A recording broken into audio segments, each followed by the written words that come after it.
Hi there. Thanks for joining me. It's October. It's October already. Oh my gosh. It's here. Fall is here. And I just wanted to catch you up on some books I've been reading because I've been reading some good ones. The two that I'm reading right now, I really can't wait to share with you. And they're not new. They're pretty old, but that's how it goes. A century old. Would that be right? Yeah, I think so. But since I don't do monthly wrap-ups, I did want to talk about a book that I just finished that is a spinster tale. So I read plenty of short books, which now none are coming to mind. I may have already mentioned them on my last video, but I made a note to myself so I wouldn't forget to say that I watched a reel. No, it was a Instagram live from Pear Jelly, Nora at pear.jelly. And she was talking to Simon from Simon David Thomas on Instagram. And he has a lovely podcast with his friend Rachel called Tier Books, which I've listened to for years. And they were talking about spinster lit. And I happened to hear him talk again about a Canadian author named Margaret Lawrence. And I went to the library and picked out a book that I thought he mentioned. And it turns out it was his favorite, called A Jest of God. Jest with a J. Jest of God. And it was very Anita Bruckner-like.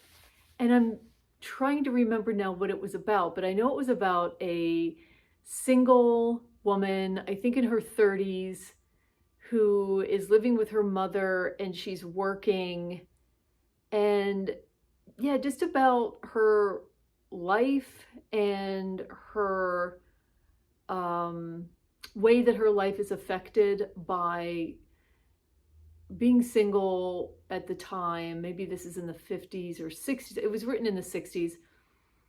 And how her mother affects her personality. And I really liked the style of writing, Margaret Lawrence's style of writing. So I highly recommend as a, if you're an Anita Bruckner fan, Margaret Lawrence and at least The Jest of God is right up your alley. But I think she's written a couple other spinster lit books. I also highly recommend going and watching that Instagram live because I think it's saved somehow on Nora's Instagram at pear.jelly. And the two books that I just randomly happen to be reading right now are like pairing so well together, you wouldn't believe it. I had mentioned in my last video that I was going to reread Mrs. Dalloway because I was so blown away by To the Lighthouse. The two other Virginia Woolf books that I have read were A Voyage Out and Mrs. Dalloway. And this was in 2022, right before I started this Booktube channel, which was in October of 2022. So almost 2 years. And I have even said, I think I even said on my last video, the thing that I adored about my first reading of Mrs. Dalloway is how Virginia Woolf so brilliantly takes like the aperture of the camera as Clarissa, our main character, who is walking out of her town home, who is a very wealthy woman walking down the main streets of London. This book was written or published in 1925. So turn of the century London after the war. And she's having this whole inner experience, which is one of the true talents of Virginia Woolf, how she is so able to capture real human thoughts and emotions in writing, and in such a realistic way. And also, as she's walking along, you come across a couple sitting on a bench, and then we So we zoom out to the park and then we zoom into the couple. And you go right into the lives of the couple before you even know it's happening. You just go right into the lives of the married couple who are sitting on the bench, and how this woman on the bench is in total inner agony as she's sitting there public facing, nothing's really wrong, but she's married to this guy named Septimus, and he's awful. And we go into her entire mental and emotional experience. And then the other thing that happens, which I don't even remember, is Clarissa's memories of herself as a younger person. And she talks about a female's sexual experience, and how she's thinking about this, and one thing leads to another thing, and her old friend Peter, who she didn't marry, brings up all of these memories for her, and she's thinking about that time when she met this young woman. They're both 18 or something like that, young adults, and how she had this like unexpected girl crush, this real attraction to this young woman. And I have a couple things marked here. Let me see. Sally. But this question of love, she thought, putting her coat away, this falling in love with women. Take Sally Seton, her relation in the old days with Sally Seton. Had not that, after all, been love? She sat on the floor. That was her first impression of Sally. She sat on the floor with her arms round her knees, smoking a cigarette. Where could it have been? The Mannings, the Kinlocks, at some party. For she had a distinct recollection of saying to the man she was with, "Who is that?" And he had told her and said that Sally's parents didn't get on. But all that evening she could not take her eyes off Sally. It was an extraordinary kind of beauty, the kind that she most admired, dark, large-eyed, with the quality, a sort of abandonment, as if she could say anything, do anything. Strange thing, looking back, was the purity, the integrity of her feeling for Sally. Then they're walking with the young men that they're hanging out with. Then came the most exquisite moment of her whole life, passing a stone urn with flowers in it. And I won't go on and spoil that particular scene, but there's so many moments in this book that are like this, that I'm experiencing for the second time, because I think the first time I was so captivated by the artifice. It's not really an artifice, but just captured and enraptured by, captivated by the way she's able to go in and out of people's lives and moments of her life. But now I'm really experiencing the characters that she's drawing, and it's an amazing experience. So I'm like halfway through. I am reading this so slowly because every page is so enjoyable. So that's that. And you better believe now I'm going to go back to A Voyage Out, because I really enjoyed that book too. So at the same time I'm reading this, published in, let me double check, 1925. Let me check that. Yeah. I'm also reading this, Lady Chatterley's Lover, DHLawrence, published in 1928. What I couldn't figure out is, was this his first book? I haven't read the introduction yet because, introductions.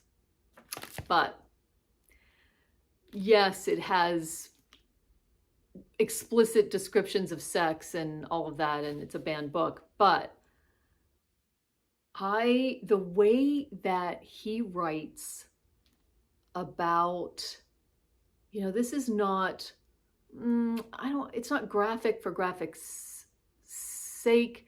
It's not lewd.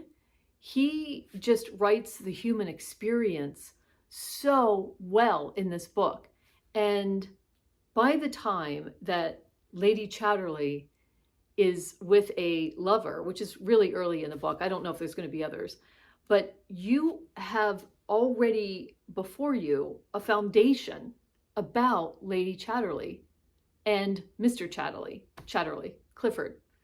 You have already been given the fabric of these people, and especially Lady Chatterley, how she was raised, how she grew up. Not a whole lot, but just enough.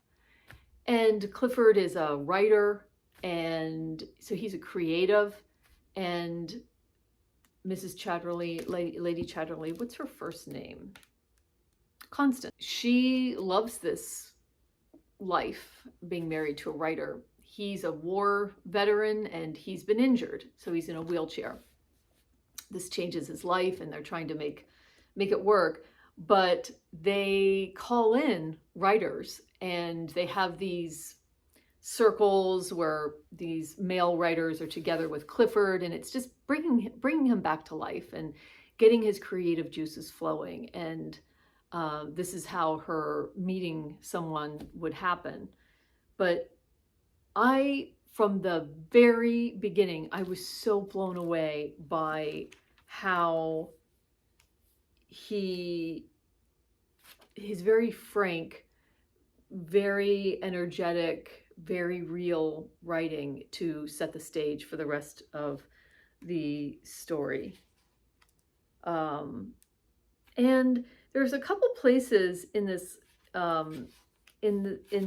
really early on, a couple places in this book where it's obvious that the author knows the reader is there. And I can't recall now what they were, but I was so delighted by that. I'll have more to say about this. I mean, I've just said a whole lot and I'm only on page 36.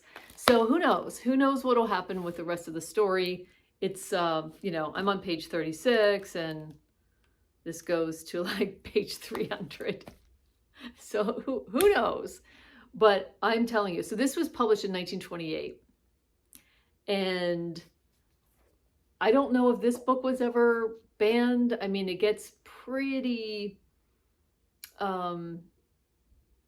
frank about sexual experience, but not like this. Like this goes all the way, and there's even been the F word once and all that stuff. But just in a conversation from a guy who, you know, character-wise, okay, that he's somebody visiting, and that's how he chooses to speak. I don't know if that's going to be a regular thing, but yeah, I'm really enjoying this, and this too, like avant-garde. And you know, I tried reading Sons and Lovers, I think it was, by DHLawrence, which is like the second book in a 2-book series. Sons and Lovers, the highly acclaimed Sons and Lovers, 1913. And then 3 years later, Lawrence triumphed again with The Rainbow. Okay. He was expatriated. Okay, The Rainbow, a highly controversial novel which questioned sexual expression and morality with such brazenness that it was banned. So then he leaves England, says goodbye, I'm going to keep writing the way I want to write. And then he writes Lady Chatterley's Lover. It says the novel's explicit portrayal of sexual relations was too much for public morality to bear, but its frankness of the novel's attitude towards sex and human intimacy that secured Lady Chatterley's Lovers its high position in the future of English literature. Lawrence boldly revealed what no previous author dared to address: the importance of sex in the achievement of a necessary physical and spiritual balance. And I'm just taking my time with both of them, not trying to gobble them up. Speaking of an inner life, I just saw in person last night Pico Iyer, the novelist and essayist, who is Indian-born, raised in England, went to Harvard, went to Eton College, Oxford, and Harvard. And we saw him in person at the as part of the Pittsburgh Arts and Lectures series at the amazing Carnegie Hall. a music hall, which is attached to the library I go to and is also attached to the museums. So mesmerizing. He spoke for an hour and then he signed books, and I think everyone in the audience just wanted him to keep speaking.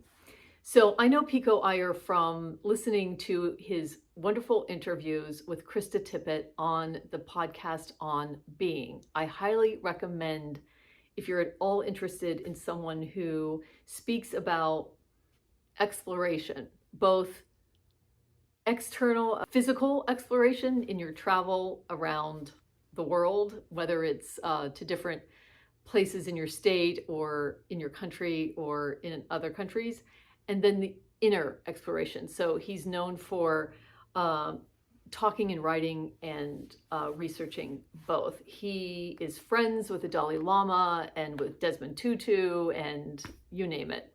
He spends a lot of times with Benedictine monks. He lives both in California and in Kyoto because he's married to a Japanese woman. And fascinating individual. I'll link the interview that I've listened to many, many times from On Being. But one of the things that he talked about was paradise, and how the concept of paradise that we often think of is, desert island and nothing to do and no responsibilities, and really paradise or joy is a state that you don't need to wait for, because life and suffering happens. And people that have experienced a lot of suffering, some will find a way to experience joy at the same time. Maybe not always at the same time, but they'll find ways to experience both, that one of them doesn't always have to trump the other. Fascinating. And he has a new book out, but I tend not to read his books, although maybe I should try. I have listened to a couple audiobooks over the years, so I highly recommend. I have a bag of library books that I have not looked at since these were put in my bag. So I thought I would just go through them really fast. It's been about a week and I have not touched this bag at all because I've been consumed by these two books. So I know one of them is, let me get it up. Oh yeah, the new Olga Tocarczuk, A Health Resort Horror Story, the Empusium, winner of the Nobel Prize in Literature. So I've only read one of her books, which was Drive Your Plow Over the Bones of the Dead. Excellent. That main character, I could describe her to you, like how I saw her. And I think that's everyone's experience with that book. Like, it's insane. This is set in 1913. A young Pole suffering from tuberculosis arrives at Wilhelm Opit's guest house for gentlemen in the village of Gorbersdorf, a health resort in the Silesian mountains. This is like the Magic Mountain gone wrong, the horror version. So we'll see. I'm interested in trying that. Okay, Paris in Ruins, Love, War, and the Birth of Impressionism. This sounds good. I heard about it somewhere, Sebastian Smee. I think this was from a podcast, or not a podcast, but a YouTube channel that I've recently come across, which I'll list here because I'm forgetting the name. But she mentioned this author, and he has a newer book out, I think. Pulitzer Prize-winning art critic's extraordinary account of the terrible years in Paris and its monumental impact on the rise of Impressionism. So this sounds fascinating. I don't know if I'll get to it, but Paris in Ruins, Love, War, and the Birth of Impressionism. I love reading about art and art movements, but we'll see if this is the time that I'm going to do that. Then I got Still Life. This is a new release. Beautiful cover. Look at that. This is by Catherine Packard Burke. She's a graduate of the Clarion Writers Workshop in San Diego and the MFA program at the University of Alabama. I think this is a debut novel. Catherine Packard Burke's debut novel unfolds like a rusty pocket knife, jagged and lacerating, infused with pop culture, cigarettes, and Sondheim.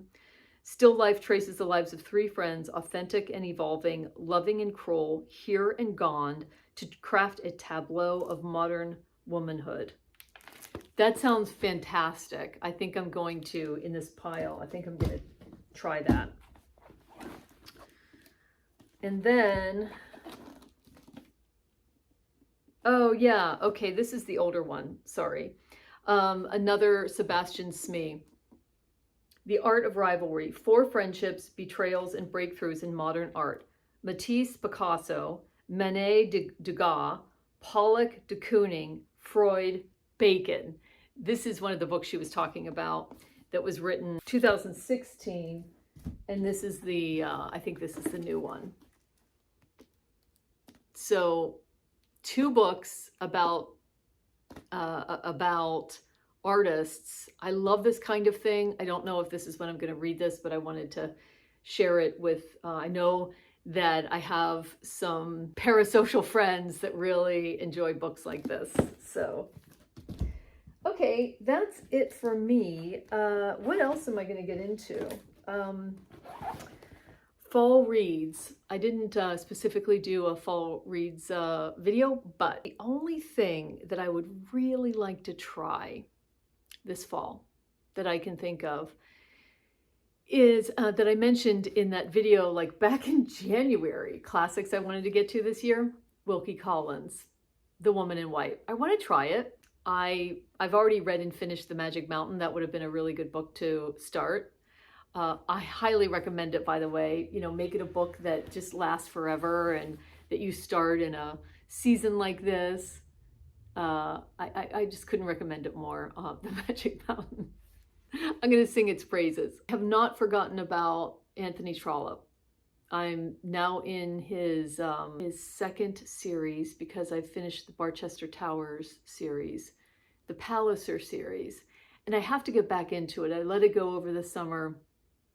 One of the books that I'm reading is like the second book in the series, and it's pretty thick, and maybe I'll take that on a trip, a scuba diving trip that we're taking in November, because I have taken a Trollope with me on a couple scuba dive trips and I really enjoy it. It's easy to get into, you're tired at the end of the day, and to have a Trollope with you has been really good, really good. Let me know what you're up to.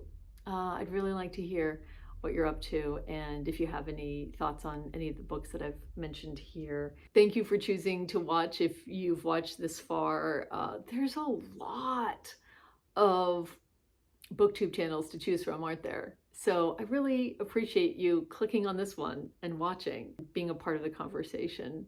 I appreciate it so much. See you in a few weeks.